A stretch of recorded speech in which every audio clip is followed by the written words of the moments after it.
Hello you guys, and welcome back to another video. I wanted to talk to you today about how to lose weight and how to actually, and I'm going to put that in big speech marks, is how to actually lose weight and keep it off. Because I feel like I can sit here and be like, yeah guys, you need a calorie deficit, you need to go to the gym 3 times a week, you need to lower your stress, you need to eat loads of veg. I can tell you all of those facts, but when it comes to like actually putting it into practice, that is the common gap of where it feels a little bit harder, basically. So I literally just want to sit down and just read off the things that I have been doing for years on end, and I do have clients that I know 110% work. It is so common for women especially to gain weight back. The statistics show that 20% of people, so men and women, will gain weight back after a diet, and it's truly because these things I'm about to tell you aren't put into place when dieting and after. So yeah, anyway, I thought we could just share. Get a cup of tea, chill out, do what you want. It's actually a Saturday when I'm filming this, and I'm actually going out after, so my hair is like looking very dolled up. I'm looking quite dolled up apart from the trackies, obviously. And I just wanted to put a disclaimer out there because I don't always look like this. Okay, I want to tell you a little bit about me, a little bit about my dieting history, and so you can kind of understand where I've been. I don't want anyone to compare themselves to me or my journey. I want you just to take in this information like a sponge and to apply it to your own life, because it will simply transform it. And I mean that.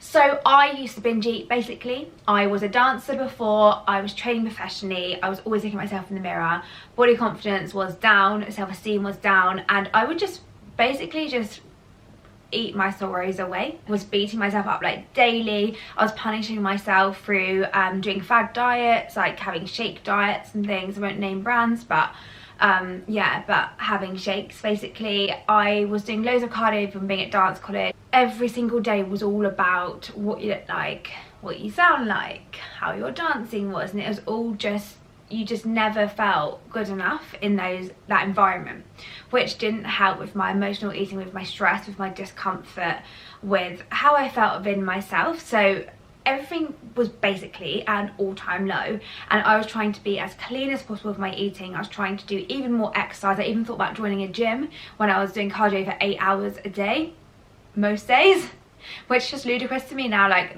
the thought of me even wanting to join a gym whilst doing all that cardio just blows my mind. Like I would never have been able to do it. I used to come home and do ab workouts, just try and get a better core. So when I wore a leotard, I guess similar to what I'm wearing now, as in like a tight fitting outfit, I would literally, I'm not kidding, look at myself in the mirror and like judge myself up and down, like turn to the side, check my belly. Like I used to really evaluate myself. It would then get to an audition. I used to hate anything that I would wear. Same with my personal life. I'd come home on the weekend and it would just be like this feeling of relief on a weekend, and I would just eat so much stuff. Like I would go as far as saying I would have eaten about 6,000 calories on the weekend alone. On the Friday I would have a Chinese, then the next I'd have an Indian, and I would just be in this constant loop of like, I just can't stop eating, because I was eating out of relief when I got home, and then when I went to college again I was like binging bourbons, for example, through stress. And that is why I want to come on here, because my journey was so yo-yo. Like literally 1 minute I was really heavy, next minute I was really light, I thought I was really fat, and then I was really lean, and it was all like water retention when I look back, and there was just so much wrong with what I did. But if you sound like you're in the same position as what I was, there's light, there's hope, and there's faith, and you can get through it. But I'm gonna be honest, you have to take action and you have to put in the work. Let's get into the tips. I hope you can see me. I actually cannot see myself because the viewfinder is so far away right now. So context, I am currently in week 4 of my 6-week cut. So a little bit about this week, I want to just update you a bit. I have made the biggest loss yet this week in week 4. I'm off my period now, so my energy is slowly starting to come back. Still feeling a little bit weak, which I'll go into another time, but yeah, maybe I'll do a video about a summary of my dieting. But yeah, week 4 basically has gone well. I made a loss of 0.9 kg, and I'm just feeling really good. Like I'm really starting to notice it in my body, in the way that I look in the mirror. Like I notice things like I can see like my quads more, and I take my photos, my tummy's like just flatter after eating, and yeah, just noticing the differences. So feeling really good for that. So what have I been doing to get to that point? Let's chat. You need to be thinking about routine. Now that is tip number 1. Routine is key. Oh my goodness, I could not stress this enough. Now, to diminish the all or nothing, what we don't want to do, and this is a mistake that many people make, is they go in all guns blazing, excited, energy, I'm ready to do this, let's lose this body fat, I'm sick of feeling this way, 2 weeks in, plummet, and feel like a sloth on the side of the road, like, help me get my energy back. And it's usually because there's too much at once. So people will go in, like, do 3 or 4 habits, like set 3 or 4 habits a day, maybe even 5, and just feel really overwhelmed. There'll be like a morning routine, an afternoon routine, an evening routine, and suddenly the chaos is caused, and oh my god, the stress is heightened, the weight isn't coming off because of the stress, and you're just feeling like that. But like how I just felt as I said that. It's overwhelming, to say the least. So what you want to do instead of that, don't make that rookie error like I did, set yourself just like 2 habits to do a day. Like, that is literally it. Some days 3 if you're working out, but on the whole 2. I would put that into a morning or an evening routine. So for me, mine looks like my 2 morning things is workout and walk. That's it. And then the afternoon, evening, I focus on my nutrition, as well as the morning, but that is like the main focus of those 2 parts of my day, and it just makes it feel a lot more achievable and a lot less overwhelming. It's like, oh, but you got to do that today.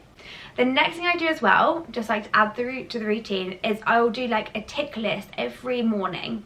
I'll wake up and literally write tips on my phone of the things I need to do today. Now that literally, those things isn't like, I don't know, go to Pilates, go to the gym, whatever. It's not just that. It is things that, like, make a coffee, take the dog out for 20 minutes. It's sit and have breakfast. You know, it's all of those things in there, because the reason why I do that is because it gives me a dopamine hit, which then sparks you to feel motivated and like reignites that spark, literally, to go and do those things the next day. I'm like, oh my god, I feel so good for doing that, let's go again, you know. Whereas if you don't like track it as such, you can easily forget that you've done that thing, and then at the end of the day it's like, oh god, I've achieved nothing today. And actually, if you were to look back, you've achieved a lot. Something else I do on the side of that as well is I will literally get my to-do list, all the things that I've ticked off, I will save it, I'll put it into like a whole new folder, and at the end of every week I'll go back from my to-do list and look at all the stuff I've done. It is so rewarding when you go back and look at that list, and it just gives you so much, yeah, motivation to go into the next week and to sort of smash it again, I guess. Number 2 is meals. Right, a common mistake loads of people make is eating out of a recipe book, eating foods they've never even heard before, feeling really overwhelmed in the supermarket, and eating clean but different meals as well every single night of the week. Oh my god, I used to like try and impress myself with what I was cooking. I was like, I'm gonna really like smash these meals, you know, not so much in the dance college days. I say that was more like clean eating. So I used to have like really restrictive meals at dance college, and then when I came out of dance college, came home, moved out for the first time on my own, all of that, I literally, yeah, ate out of a recipe book, and I ate so clean from that book, and I didn't even like some of the foods that I was eating, and it was just completely unrealistic and unsustainable. So what you want to do if you are dieting, you know, maybe you've got a full-time job, maybe you've got a family to feed, maybe you've got some study to do alongside your full-time job as well. If you are in that bracket of calibre of people, you have not got the time to be whipping up these mega meals every night. Okay, we're not Jamie Oliver, we're not Nigella Lawson, we don't have all the time in the world, so we need to be efficient and be smart with our cooking. And I always say that, like, honestly, I can't stress it enough. Make simple meals. All my meals with chopping take 15 minutes, and I would say my biggest one, my longest meal that I've ever made, takes 20 minutes. Okay, so easy meals. Next thing, in your week, you've got a 7-day week, eat similar meals, make every other day the same, and that's all I'm going to say. It changed the game for me. This leads me on to number 3, which is activity outside of the gym. So, right, let me explain. I mentioned earlier about 20% of people being able to keep the weight off after a diet. It is because what most people's mentality is, I'm not saying this was yours, this was definitely mine, I know it was, of like, okay, I've done a workout today, I've been to the gym, I've done a home workout, I'm just gonna sit on the sofa for the rest of the day and just do nothing. whilst we need time to rest, that isn't going to help maintain our goals. So it's like adopting activity as this exciting new thing in our life which we enjoy. So find your thing that you enjoy that isn't going to the gym, and it's not doing it's basically not lifting weights, something else. So like recently I've been doing, you may have seen if you follow me on Instagram, in my weekly vlogs of my diet, I've been doing badminton. Literally just like a few days ago, so this hasn't actually come out yet on my Instagram, it will be coming out on Thursday after you've watched this video on the Sunday, is I've been cycling. Oh, it was so fun. My bum's really sore today though from doing that, but it was fun. I've been cycling, and then I've been just doing like more stuff around the house. Like, I've just been hoovering a little bit more often around the house. I've been dusting a little bit more often. I've made sure that I've got up and put my washing away on the first thing I do every morning, rather than sit on the sofa and watch a series that is not going to benefit me on that day, you know. So it's just doing those things, just literally moving and burning more calories per day is only going to help you get the weight off, but then obviously keep it off as well. When I say activity, like, you don't need to start a watch and like burn calories and stuff like that. Like, you don't need to do that at all. It's just moving. Like, another thing I do as well, I guess, is like I've been thinking a lot more about getting my car. Now, it's actually a story behind this. I've got an electric charging car, so I'm really bad at letting the mileage go down. My boyfriend literally goes mad at me. So my car has very often not got to charge. So this is kind of something I've done not on purpose, but I'm adopting it into my dieting life now, because I'm actually like, do you know what? That was so much nicer to be able to walk. I've been able to walk, the dog's come with me, he's got his little steppies in as well, and I've just felt so much better when I get back rather than getting in the car. So like, I've been to the supermarket, I've got the food, I've carried that bag, that's quite heavy, that bag, you know, the guns are coming out, but I've done it and I've taken it home, and that was so much better for me than getting in the car. Okay, don't get me wrong, there are occasions where I might just be swinging by and I think, oh, I need to get some milk, let's just go back into the shop. But on the whole, for my big food shop, my planned food shops, I will basically walk more.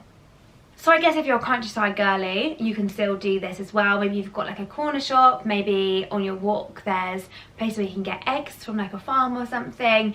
Definitely you can still adopt this. It will just be, instead of walking to go and do something like a food shop, it would be walking around the country lanes and the hills, which, to be honest, sounds lovely. My next one is lifting weights. So the reason why I say lift weights, and girls, I get it, you don't want to get bulky, you don't want to have like massive muscles, I get it. I've been training like literally, I worked it out, I keep saying 4 years, right? I literally worked out the other day and it's 6. I was like, sorry, where's the time gone? Because that's really terrifying. And I started as a very beginner as well. Like it was when I came out of dance college and I still wanted to stay active and stuff. I think that was all tight, like to do with my body dysmorphia as well, I'm going to be honest, looking back. But yeah, anyway, so I started lifting weights then. The reason why I say lift weights is because you're not only burning calories in that session, but you're burning calories up to 72 hours after, which to me is just mad. Also, the more lean muscle mass your body has, the more calories you will burn at rest than if you do cardio. So basically, the moral of the story is, to get more muscle, lift weights. You know, when like, you know, people say like, I want to get toned or want to look defined, that literally is growing muscle. Okay, so if this is body fat and this is muscle mass, you're decreasing the body fat and you're increasing the muscle mass, like that. Okay, so then you've got more muscle, your body fat is decreased, and like when you look in the mirror, like get that little line, or you might get like a few obliques popping through, not every part of the day, but definitely in the morning. Or your glutes might just feel a bit more lifted. Things are just feeling a little bit more prominent because the body fat, I always say like the squishy parts aren't disguising the muscle anymore. And you know, when I said at the beginning about I'm starting to feel it, that is definitely what's happening. My body fat has decreased and I'm definitely just feeling better. So yeah, now the biggest mistake that many do, and I know I fell into this trap when I first started as well, is going into the gym and just doing whatever you fancy, or picking up weights at home and doing whatever you fancy, or maybe going to a fitness class and just doing it randomly. Okay, now going to a fitness class on a one-off isn't a bad thing at all. You're moving, you're still being more active, but I wouldn't say, don't treat it as like a permanent fixture in your workout routine. So make that like as like a little bit of an add-on. Like if you've got more time that week, brilliant, go along. I do the same with Pilates, and I sometimes do spin classes as well. I mean, not very often, but if I've just got like a spare Saturday or I get invited to one, then I'll go and do it. But other than that, my primary source of training is weights, because it matches my goal. So yeah, weights is just good. Even if you don't want to like grow your glutes or cinch your waist, girls, like just still lift weights, because you're going to notice the results are going to be so much better, but not only that, quicker. And if you're experiencing like skinny fat, so maybe you like look in the mirror and you're not exactly overweight, but you need to change the recomposition of your body, then lifting weights is key, because while you can't spot reduce fat, you can grow muscle to highlight the areas that you want. So I know I need to grow my back for my waist to look smaller. Do you see what I mean? So yeah, basically just lift weights. Now, I know a lot of people think that weights can be boring, or they tried it and it's boring, and that is something that I would say perhaps that plan just wasn't right for you. That training plan wasn't your style, okay? I find doing really small reps with really long rests really boring. That's training for strength. If you're looking to keep it a bit more interesting, I guess, train for hypertrophy, you do more reps, the rest is smaller, and there's more flexibility and freedom, if you ask me, for variety with training exercises. Now, not only that, in that training plan, I recommend sticking to the same training plan for at least 8 to 12 weeks, but every week you're progressing in some way, shape or form. Through progressive overload, whether that's reps, sets, maybe you are adding more weights, maybe you're slowing down the exercise, maybe you're adding different types of reps as well. And then if you're doing that, brilliant. Then the next step to really push that body and get the max out of that program is to look at adding in different training techniques as well. So like supersetting, drop sets, pyramid sets. There's so much you can do to develop that.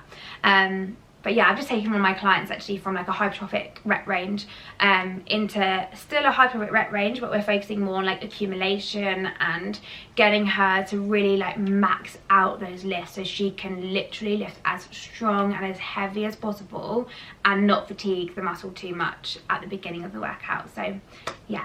Number 5 is plan. Now, when I say plan, what I mean is be super realistic. So going back to the beginning of the habits, just put those few habits into your plan, because remember, you've got to like put your life in, you've got to put your work in. Like, it can't, your whole routine is as lovely as this would be for all of us, but we can't just focus on fitness and workouts. It has to be like everything.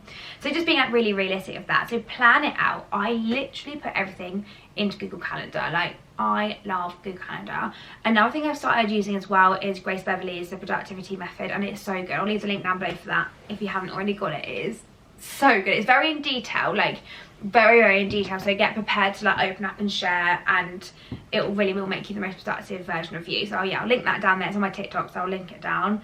If I haven't done that, tell me in the comments, by the way, because I probably will forget to do something like that. Yeah, so what you want to do is plan, but not over plan. Loads of people really plan everything and then keep their schedule really tight, so it's really busy, stressful, you're running around, the stress is increasing, then guess what, the weight doesn't come off, and it's just that constant cycle. So just really be mindful with kind of how much you're giving yourself to do in one day, and just reduce that pressure instantly if you feel like it's getting too much, okay? But the best way to do it is just to try. But yeah, plan in your workouts. Like, I plan my workouts as if it's a nail appointment. Like, that is the level of importance that it is to me, because I know how good it's going to make me feel. So that is something to do with your workouts. With your food, you know, keeping the similar meals as we spoke about before, but plan it in. Know what you're going to have on that day for lunch. Know what you're going to have on that day for dinner. And it will feel so much less overwhelming, and you'll just feel like you've got your shit together. There's no two ways about it. That is basically what you're going to feel. And number 6 is social plans. So make sure you have got your social plans planned. Now, perfectionists, all or nothing thinkers, overthinkers, I know what you're thinking. Yeah, but I don't want to plan on a Tuesday to Saturday. Yeah, I get it. There's got to be an element of letting go when I say plan. There's got to be an element on spontaneity. I can't say that word. So you've got to be spontaneous, basically. Is what I'm trying to say. What you do want to do is have like a plan, like, oh, okay, I know tonight I'm going to Pizza Express. No, I don't necessarily know what I'm going to have yet. I have an idea, but I don't know exactly what I want. I'm either going to want an American or a pollo d'astra, or I might want their pollo pesto pasta. But what I've done is I've allowed enough calories for all of those things, so that I know tonight it's going to fit in my calorie. I'm going to go along, create some memories of a lovely time with my friend, and also make that loss next week and not have a massive feeling of overwhelming guilt on check-in day when I haven't lost weight. So that is really, really, really, can't say it enough, important for hitting your goal, is to just be a little bit more planned. Another thing that I really wanted to add onto social plans is when it comes to eating out, like, I think it's so, I don't know, diet culture just told us we need to have salads, and some salads are so much more calorific than having like a chicken supreme, for example, and that's where many go wrong, because I go out for dinner, have this, feel like really energized, like yeah I'm good, and then you hit like a wall of hunger again, and that's when like you'll go to like the drinking, or like maybe you like think, oh, I need a dessert. But actually, if we just had like a bigger main meal, scrap the salad basically, and had a bigger main meal like a chicken supreme, then that will just fill you up for longer and give you more longevity out of your meal. So your meal will stay in your body for longer, so you'll stay full for longer, and you won't get that like overwhelming surge later in the night of like, oh my god, I need to eat everything. So anyway, that concludes my tips. I hope you found this beneficial, and anything you want me to touch on next week, just put it in the comments and I'll talk about it. Alright, bye for now.